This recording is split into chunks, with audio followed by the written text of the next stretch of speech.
Mark strides confidently down the polished corridors of HY Tech Solutions, his wife Mabel's workplace. He's here to surprise her with lunch, a small gesture to brighten her stressful day. As he approaches her boss's office, the door slightly ajar, Mark hears laughter, a sound too intimate for comfort. Curiosity piqued and heart pounding, he nudges the door open. There, the unimaginable scene unfolds before him. Mabel sits on the edge of the polished mahogany desk, her posture far too relaxed, her laughter mingling with that of her boss, Mr. Carlson. Mark's throat tightens as he steps closer, unnoticed. The jovial ambience shatters as Mark's presence becomes known. Mabel's eyes widen in horror, her face draining of color. "Mark!"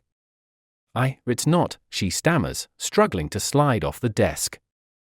"Save it, Mabel," Mark's voice cuts through the thick air, icy and calm. He doesn't yell, his hurt manifests in his stoic silence and the cold glare directed at Mr. Carlson, who's scrambling to his feet, fixing his disheveled suit. "I trusted you," Mark says, his voice a mere whisper, yet it echoes like a thunderclap in the now silent office. Mabel reaches out, tears brimming in her eyes, but Mark recoils. "Not just with my heart, Mabel. I trusted you to respect yourself more than this." Mr. Carlson starts to speak, an awkward attempt to defuse the situation. "Mark, I assure you, this isn't what it looks." "Isn't it?" Mark interrupts, his gaze sharp and unyielding. He turns back to Mabel, his eyes searching hers for the wife he thought he knew. "How long, Mabel?" The silence is suffocating. Mabel opens her mouth, but no words come out. She's caught, and they both know it. Mark shakes his head, a mix of disbelief and disgust marring his features. "You don't have to say it. I've seen enough." Turning on his heel, Mark leaves the office, the sounds of Mabel's pleading fading behind him. He walks out, not just from her boss's office, but from the life they built together, his mind already weaving the intricate web of his next moves. As the corporate building's glass doors close behind him, reflecting his shattered reality, Mark feels a vengeful clarity settling over his shock. Betrayal, once unveiled, cannot be unseen or forgiven. Mabel would learn that the cost of her deceit was much higher than any fleeting pleasure. Mark's steps echo in the empty plaza as he plans. There would be no loud confrontations or public scandals. His revenge would be precise, silent, and devastating. He'd make sure that when he was done, Mabel would have nothing left but the memories of what she'd destroyed. Mark sits in the dim light of his study, the ticking clock the only sound piercing the silence. The screen before him glows, casting harsh light on a legal document sprawled across the desk. His fingers dance over the keyboard, crafting an email to his lawyer. The subject is clear: immediate divorce proceedings. He pauses, his hand hovering over the send button. This is the point of no return. With a steely inhale, he clicks it. The die is cast. Later that evening, Mark finds himself outside a sleek, upscale bar downtown, an establishment Mabel often frequents with her boss. He's here not for confrontation, but for information gathering. As he pushes through the crowd, his gaze locks onto a familiar figure. Mabel, radiant and laughing, her arm linked with Mr. Carlson's. They are in their bubble, blissfully unaware of the storm approaching. Mark approaches the bar, ordering a drink while keeping his eyes fixed on the duo. He overhears snippets of their conversation, laughter mingling with the clink of glasses. He pulls out his phone, subtly recording their interactions, the evidence stacking up. "Having fun?" Mark's voice cuts through their laughter as he appears beside them, his expression unreadable. Mabel jumps, her smile faltering. "Mark! What are you doing here?" "Just enjoying the evening," Mark replies coolly, his eyes shifting between Mabel and Carlson. "You two seem to be doing the same." Carlson, a flush creeping up his neck, tries to recover. "Mark, let's not make a scene here." "No scene," Mark assures, his tone smooth as silk yet carrying an edge. "Just catching up with old friends." His words drip with sarcasm, though his face remains composed. The tension at the bar is palpable. Mabel reaches out, touching Mark's arm. Can we talk about this? Please, not here. There's nothing left to discuss, Mabel. Mark removes her hand gently but firmly. You should be more careful about public displays, he adds, nodding towards his phone, still recording. Mabel's eyes widen in panic. I'm leaving, Mark states, finishing his drink. Enjoy your evening. He turns, leaving Mabel staring after him, her mouth agape. Back in his car, Mark reviews the recording. Perfect. This evidence would be invaluable. He drives to a nearby hotel, booking a room under a pseudonym. It's here he meets a private investigator. I need everything you can find on Mr. Carlson, Mark instructs, sliding a folder across the table. Financials, personal life, anything that shows who he really is behind that corporate facade. The investigator nods, understanding the assignment. You'll have everything within the week. As Mark leaves the meeting, his phone buzzes. It's his lawyer, confirming that the divorce papers have been served to Mabel. The first strike in a meticulously planned retribution. Driving back through the city, Mark feels the weight of his actions, but no remorse. This was justice, he convinces himself. A necessary cruelty forged by betrayal. As the city lights blur past, he knows the road ahead will be dark and tumultuous. But he is ready. Ready to dismantle the life of the one who wronged him, piece by piece. Mark's phone vibrates with an incoming call as he navigates through the bustling city streets. It's the private investigator, and Mark can tell from the tone of his voice that the news is big. I've got something you might find interesting about Mr. Carlson. The investigator's voice is laced with a hint of triumph. Go on, Mark prompts, his grip tightening on the steering wheel. It appears Mr. Carlson has quite a few skeletons in his closet.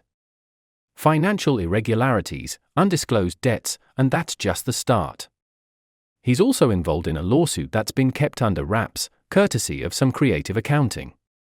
Mark's lips curve into a cold smile. Get everything over to me. Every document, every dirty little secret. Will be done, the investigator confirms. Minutes later, Mark's phone pings with an email notification.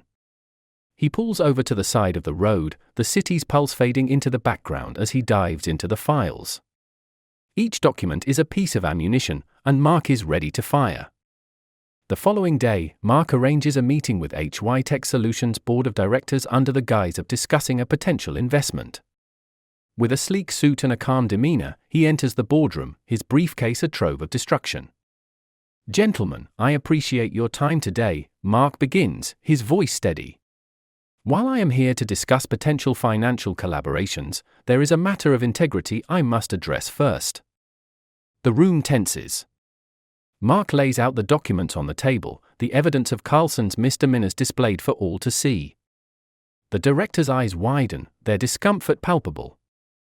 What is this? The chairman stammers. Evidence of gross misconduct by one of your top executives, Mark states plainly. I trust you'll handle it with the seriousness it deserves.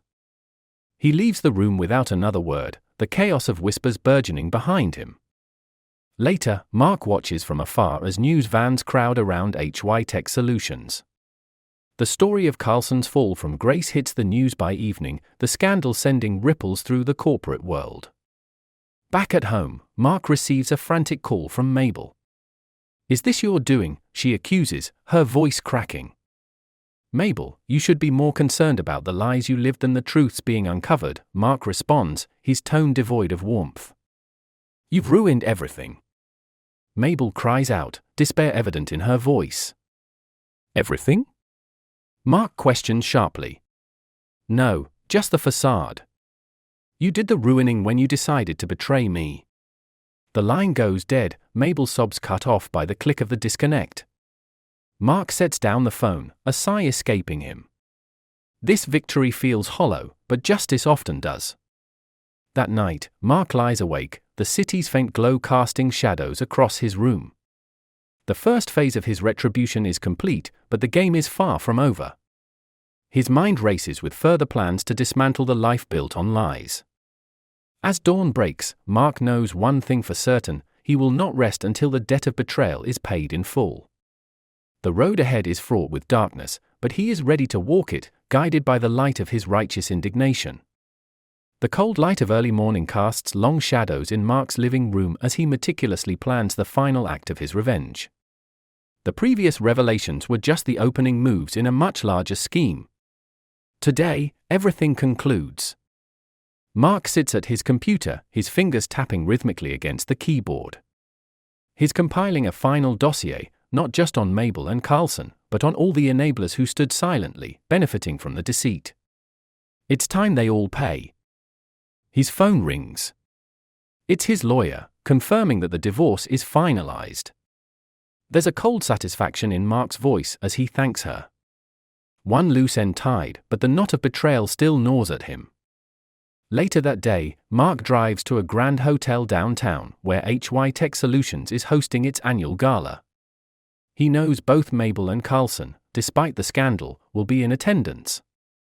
It's the perfect stage for his final act. Disguised in a sharp tuxedo and an air of confidence, Mark blends into the crowd. He watches as Mabel enters, her usual vibrant self dimmed by recent events. Carlson is not far behind, his presence causing murmurs. As the evening progresses, Mark approaches the main AV room, slipping past security with a nod and a fake ID badge.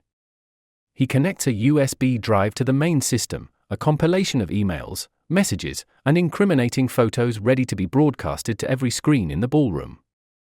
Just as the company's CEO begins his keynote, the screens flicker. Silence falls over the room as emails, lurid texts, and compromising photos flash across the screens. Whispers turn to shouts as Mabel and Carlson's faces pale, their secrets laid bare for all to see. Mark steps into the ballroom, his arrival timed perfectly.